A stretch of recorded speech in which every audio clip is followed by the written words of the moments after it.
Oula, attention, le son est à fond. Eh bien, bonjour, c'est Mister Partepuk. Quelqu'un m'avait demandé de faire une vidéo pour conseiller les nouveaux venus sur le jeu Teppen. Du coup, comment appréhender le jeu, que faire, dépenser son or ou pas, dépenser ses diamants ou pas, peut-être acheter le Season Pass ou pas, tout ça. Du coup, je vais faire une petite vidéo pour vous conseiller comment avoir bon, le plus de cartes possible dès le début, même s'il n'y a pas 36 solutions. Peut-être par quel decklist commencer, etc. Et du coup, c'est parti. Avant tout, et vous savez, hein, c'est la canicule en France là. Le ventilateur est allumé, m'en voulez pas pour le bruit de fond, mais là j'ai pas le choix. Alors le jeu, je me suis pas, j'ai pas forcément créé un nouveau compte pour repartir dans la base. Déjà c'est assez évident, mais quand vous débutez, vous faites l'histoire de Ryu, vous faites les 3 chapitres et hop, vous débloquez le personnage. Du coup bon, la première étape, bien qu'elle soit évidente, c'est évidemment de débloquer tous les personnages du jeu. D'ailleurs, intéressez-vous un petit peu à l'histoire et tout, c'est classe. Franchement, les images avec les petites phrases que Capcom nous donne, elles sont vraiment sympas. Et je vous conseille de le faire. Ah, j'ai lancé le mode aventure sans faire exprès. Bon, bref. Du coup, voilà. Débloquez vos 8 persos. En plus, ça vous donnera un avant-goût un peu du gameplay du jeu. Ça vous aidera à comprendre un peu comment le jeu marche, tout ça. Ah, attendez, hein, on va quitter le mode histoire, je me suis trompé, ça arrive. Et ça vous permettra aussi de voir un peu quel personnage peut-être vous correspond mieux.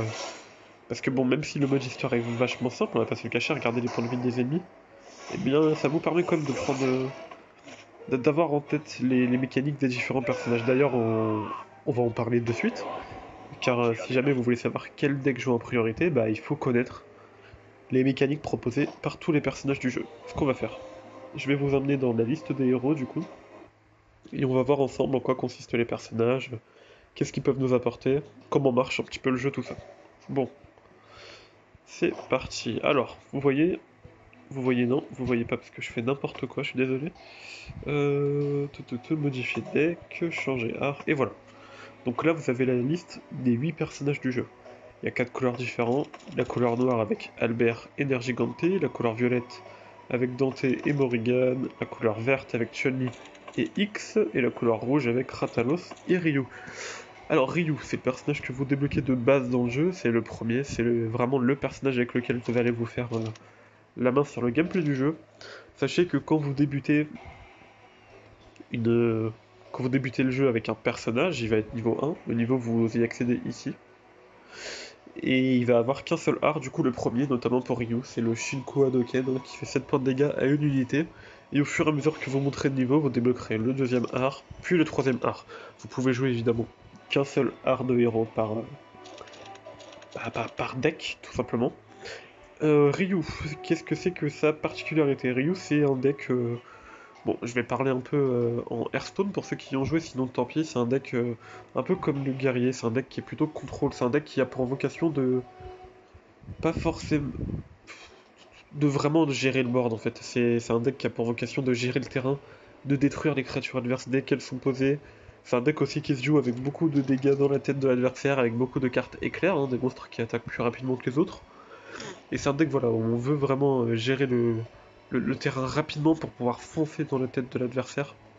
D'ailleurs, ces pouvoirs nous permettent d'y accéder, hein, 7 points de dégâts pour bien contrôler les grosses créatures, 2 points de dégâts supplémentaires à toutes les unités liées aux cartes de la main et de la poche X pour vraiment, quand vous avez des sorts, et que pour 2 vous faites 4 points de dégâts, c'est rentable. Bon, après, c'est pas un pouvoir qui est beaucoup joué.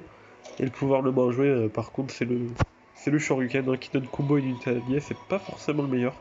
Mais du coup, voilà, Ryu, ce sera plus votre deck typé agressif, contrôle de board. De toute manière, la couleur rouge, vous allez le voir avec le Ratalos, hein, c'est une couleur qui veut vraiment foncer dans la tête de l'adversaire, hein, notamment le Ratalos. Vous voyez ces 3 pouvoirs. Le premier que vous allez avoir, c'est l'attaque plongeante, qui va donner 2 points d'attaque à toutes les unités. Puis Kourou, qui va donner vol et un certain nombre de points d'attaque en fonction de vos cartes jouées.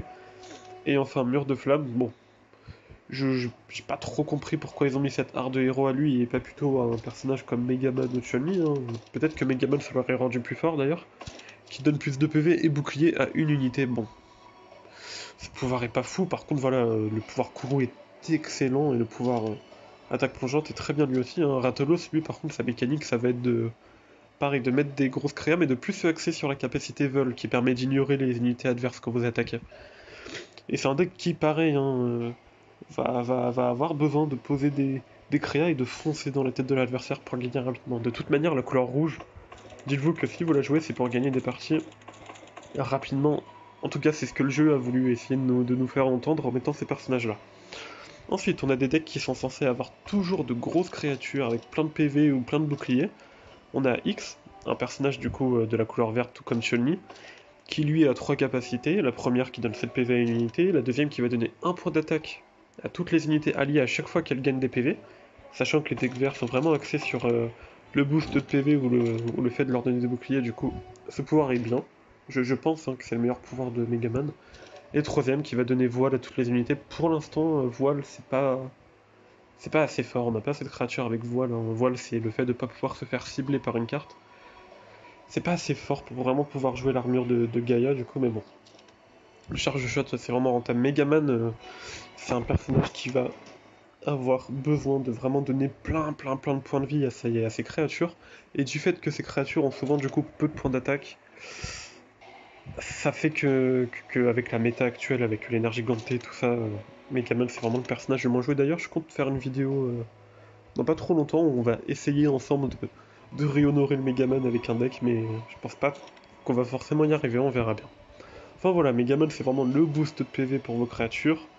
Et ensuite on a Chun-Li. Chun-Li, ce qui est bien, c'est qu'on peut la jouer sous 3 facettes différentes. On peut la jouer plutôt passive, on va dire, pour contrôler le board avec le Kikosho qui donne bouclier à toutes les unités. On peut la jouer beaucoup plus agressive, hein. J'ai un deck sur ça avec le Yakoretsu Kyaku qui donne 1 point d'attaque et superforation à une unité alliée. Superforation, ça fait quoi? Ça fait que si votre créature détruit un monstre, et ben votre adversaire prend dans ses points de vie des dégâts égaux au point d'attaque de votre monstre. En gros, si votre, je sais pas, si vous avez une 5-1 qui tue une 4-1 adverse, et ben votre adversaire prendra 5 points de dégâts dans la tête. Et enfin, bâillement qui va donner 4 PM à une unité au moment où elle quitte le plateau. En gros, si une créature meurt, vous gagnez directement 4 points de mana supplémentaires. C'est cool parce que du coup, ça, vous pouvez le jouer vraiment. Vous pouvez vraiment temporiser l'action en jouant un deck avec bâillement, où votre but ça va être d'avoir le plus de points de mana possible et vraiment de surcharger votre adversaire en fait jusqu'à ce qu'il soit fatigué, qu'il puisse plus qu'il puisse plus jouer de cartes rapidement. Vous pouvez la jouer vraiment agressif avec ça qui va infliger beaucoup de dégâts. Et vous pouvez la jouer aussi, même si maintenant c'est plus trop joué, vraiment un peu comme Megaman, contrôle de board, tout ça, mais en donnant bouclier qui empêchera notamment les pouvoirs d'énergie gantée de faire leur taf. Ensuite, on a le violet. Le violet, ça se base sur la résonance. C'est notamment Dante qui utilise beaucoup la résonance, et sur le pouvoir stop. Alors stop, c'est quoi? C'est le fait que quand vous donnez stop à une unité, bah elle ne bouge plus, et de ce fait, si vous l'attaquez, vous recevez pas de point d'attaque. L'unité n'agit plus, et résonance, si à chaque fois que vous jouez une carte action, bah ça va activer du coup l'effet de votre créature et lui donner par exemple un boost de stats. Alors c'est vraiment Morrigan qui se base sur stop, vous voyez, elle a 2 pouvoirs qui sont vraiment basés là-dessus. Le premier qui va stopper toutes les unités adverses, c'est pas mal. C'est pas mal, hein, surtout pour l'illustration, si vous voyez ce que je veux dire. Mais son vrai pouvoir vraiment puissant, c'est Darkness Illusion, hein, qui va détruire toutes les unités touchées par la capacité stop, sachant que vous jouez normalement, si vous avez un deck Morrigan, énormément de cartes avec stop. C'est un pouvoir qui fait vraiment le taf si votre deck est bien conçu. Et après Shadowblade, qui est très peu joué, qui fait 4 points de dégâts à toutes les unités ennemies, ce qui en soi est pas mal, mais je pense que c'est beaucoup plus rentable de directement les tuer, ça évite de taper dans des boucliers ou autre. Et voilà. Ensuite, on a Dante du coup qui se base vraiment sur la résonance. Son premier pouvoir, ça va être de ralentir tous les ennemis. C'est... Ouais, c'est cool pour gagner du temps, mais pour gagner du temps, on a mieux, puisqu'on a le troisième pouvoir, Devil Trigger, qui permet à votre héros pendant 10 secondes de devenir invincible. Voilà, c'est clair et net. Et le deuxième pouvoir, qui est plus un pouvoir, je dirais fun, qui en gros active 2 fois les effets résonance de vos unités. Par exemple, on a une carte qui s'appelle Ibuki, qui coûte 6, et qui gagne plus 1, plus 3 à chaque fois que vous jouez une carte action, et bah là elle va le faire 2 fois, ce qui fait qu'elle gagnera plus 2, plus 6. Donc c'est plus fun, hein, parce que si vraiment vous voulez jouer un vrai deck Dante qui marche, faut jouer avec le Devil Trigger. Hein. Comme ça, même si on gère vos créatures que vous avez boostées, bah, vous gagnez 10 secondes de temps et ça peut être vraiment rentable. Et enfin, on arrive sur les 2 derniers decks, du coup la couleur noire. La couleur noire, elle se base sur quoi? Elle se base pour Albert surtout sur l'effet vengeance. L'effet vengeance, en gros, quand vous avez une créature avec vengeance qui meurt, au lieu d'aller dans le cimetière, elle va dans votre deck avec un boost de statistiques et en coûtant 2 fois moins cher. Ou alors, ça se joue sur le fait de sacrifier des points de vie avec une énergie gantée, hein, meilleur personnage du jeu pour le moment.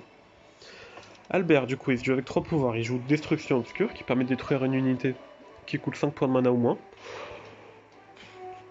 Ouais, pourquoi pas, mais son meilleur pouvoir, c'est vraiment Uroboros, qui permet d'invoquer l'unité avec le plus de points de mana présente dans votre cimetière. Hein. Faut surtout la comboter avec la carte qui coûte 1 et qui envoie votre créature qui coûte la plus chère dans votre cimetière, hein. Notamment, vous souhaitez mettre votre Monsieur Bison qui coûte 10 dans le cimetière.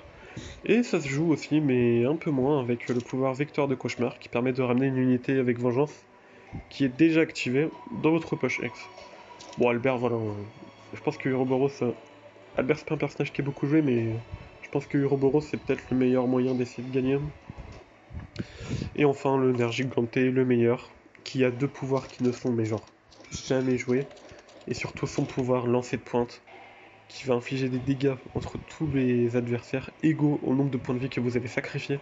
Sachant que c'est un deck qui se joue avec beaucoup de points de vie sacrifiés, vous vous retrouvez souvent à faire des 20 points de dégâts et à gérer le board adverse et vous roulez sur tout le monde hein, avec le nerf giganté.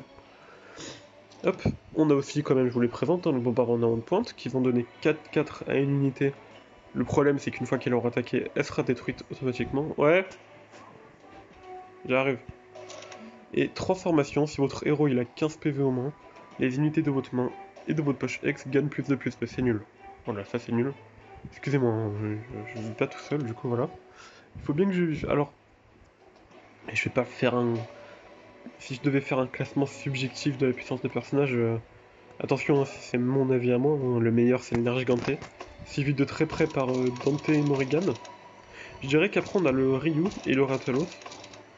Puis enfin, Chun-Li et les deux plus nuls, Albert et surtout X, hein, le personnage le plus nul du jeu.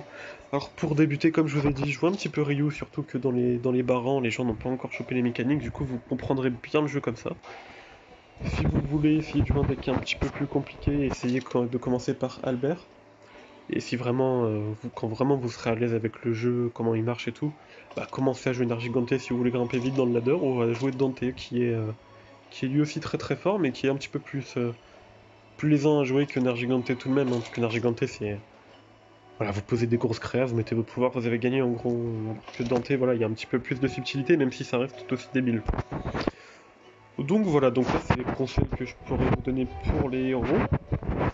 Voilà, j'ai plusieurs decks hein, que j'ai déjà présentés sur la chaîne, hein, je les ai presque tous présentés d'ailleurs. Alors qu'est-ce que je pourrais vous conseiller d'autre? Oui, quand vous allez commencer le jeu, vous allez avoir beaucoup de tickets corps que vous pourrez récupérer dans la section cadeau. Alors moi je vous conseille parce que... Bon, on va essayer de... Je vous donne ma version d'effet. Pour l'instant, un seul paquet est disponible, c'est le paquet corps. Et du coup pour moi, bah, si vous donnez un ticket corps, c'est qu'il est valable que pour ce paquet-là, donc autant les utiliser comme ça c'est fait. Vous allez gagner peut-être... normalement vous gagnez... Quand j'avais commencé en tout cas on gagnait une quarantaine de tickets, ce qui permettait d'avoir une légendaire gratuite. Hein. Vous avez vu la charge légendaire hein, qui permet d'avoir une légendaire tous les 30 paquets obligatoirement. Du coup, faites-le. Achetez vraiment des tickets corps, c'est rentable, du coup, faites-le. Enfin, achetez des tickets corps, dépensez-les plutôt. Il faut le faire de toute manière. Le jeu... Bon, il est vraiment plaisant, le système il va beaucoup vous plaire. Moi, j'en avais parlé, mais vous voyez ici, il y a écrit standard. Peut-être que vous vous demandez ce que ça voulait dire. Ce que ça voulait dire, bah si vous avez joué à Hearthstone, vous savez normalement. Vous voyez, hein, même quand on va dans le mode combat, ici il y a écrit standard en dessous de notre rang, c'est parce que moi je pense que plus tard ils rajouteront des paquets qui seront valables dans le mode standard que pendant un certain temps, et que du coup on aura deux modes de jeu différents, un mode standard avec vraiment les cartes méta actuelles, et le mode libre, où ce sera un mode où vous pourrez jouer toutes les cartes du jeu, avec notamment de vieilles cartes, de vieux paquets. Après je pense que le paquet corps ça va être le deck, vraiment un peu l'équivalent du deck de base dans Hearthstone, hein, ça va être le deck... Enfin, pardon, ça va être un paquet où toutes les cartes seront toujours jouées dans le mode standard, du coup, bon. C'est pour ça que pour moi, il faut investir dedans. Alors, les gold, même si vous voyez, moi j'ai craqué, hein, j'ai fini par dépenser les gold. Je vous conseille d'en garder, hein, essayez quand même d'en garder genre 5000. Je sais que c'est beaucoup, c'est chiant, vous avez envie d'acheter des paquets. Mais dans pas longtemps, il y a le mode Grand Prix qui va sortir. Et si le mode Grand Prix, c'est comme sur Hearthstone, ça devrait être un mode de jeu où on vous propose des cartes aléatoire et vous devez construire votre deck de 30 cartes avec ces cartes là et du coup faire le plus de victoires possible avant d'avoir 3 défaites. Et si vous gérez bien le mode Grand Prix parce que vous avez bien joué au jeu, bah vous aurez des récompenses de dingue. Et moi je pense que même si vous pouvez y accéder avec des tickets, notamment on en a eu un il y a pas longtemps avec une mission du Season Pass, il va être payant soit par des gold, soit par des gemmes. Les gemmes évidemment gardez-les, surtout si vous avez payé Season Pass, hein, ça vous permettra d'avoir le Season Pass de la prochaine saison gratos. Et les pièces, voilà, ça vous permettra surtout d'acheter des tickets Grand Prix et de gagner de bonnes récompenses. Normalement, c'est rentable. Du coup, gardez-les. Dernier conseil que je pourrais vous donner si vraiment vous débutez le jeu. Pour les combats, bon, j'ai fait quelques vidéos qui présentaient des decks si vraiment vous voulez des conseils de gameplay. Et oui, faites les chroniques. Vraiment faites les chroniques parce que ça va vous donner mais tellement de récompenses. Genre là, vous voyez, déjà vous avez 5 tickets gratuits. Et après, voilà, vous gagnez beaucoup de zénith et quelques âmes et tout. Les âmes, ça permet de crafter les cartes, hein, si vous ne le savez pas, de les fabriquer. Et voilà, ça vous donne beaucoup de zénith, du coup. De quoi économiser plus rapidement, ou alors d'acheter des paquets si vraiment vous êtes impatient. Et moi, même si voilà, je suis pas pour forcément mettre de l'argent dans le jeu, je l'ai fait, je vous conseille d'acheter le Season Pass. Ça va vous donner 25 missions qui vous donneront des petites récompenses de gemmes, hein, vous voyez, hein, j'en ai 1400. Bon, le jeu on a donné 200 gratos. Au moment où j'ai acheté le Season Pass, il y avait une promo de 5, qui coûtait 5 euros, on avait genre 1000 gemmes, du coup c'était hyper rentable. Et moi je vous conseille de l'acheter, voilà, je vous conseille de l'acheter parce que déjà vous avez un ticket de Grand Prix gratuit et déjà rien que pour ça je pense que ça le vaut. Et même vous allez gagner pas mal de gold, de joyaux, etc. Du coup voilà. Je sais pas trop quoi vous dire de plus, si peut-être... Ah oui, parce que le Season Pass va vous donner une carte légendaire qui coûtera moitié prix avec les âmes, hein, quand vous allez la fabriquer d'ailleurs, mais une seule par contre. Peut-être voir ensemble quel légendaire craft en priorité, pourquoi pas. Quel légendaire faire en priorité? Bon, moi je les ai pas toutes, hein, vous voyez. C'est dur de toutes les avoir. Alors moi je pense, si vraiment vous voulez jouer noir, la carte indispensable de toute manière c'est prolifération. Celle-là il la faut, hein, si vous jouez noir vous êtes obligé de l'avoir, elle se trouve dans tous les decks. Si vous voulez jouer... Non alors là, quelle carte crafter vraiment en priorité? Chun-Li. Chun-Li pour moi c'est indispensable, faut la crafter gratuite. Ne craftez surtout pas Ryu contre son destin et Rathalos, c'est deux cartes que vous allez obtenir à force de jouer gratuitement données par le jeu. Bon voilà, Chun-Li pour moi c'est vraiment une carte qu'il faut crafter, pareil pour lobotomiser, hein, qui permet de voler une créature adverse.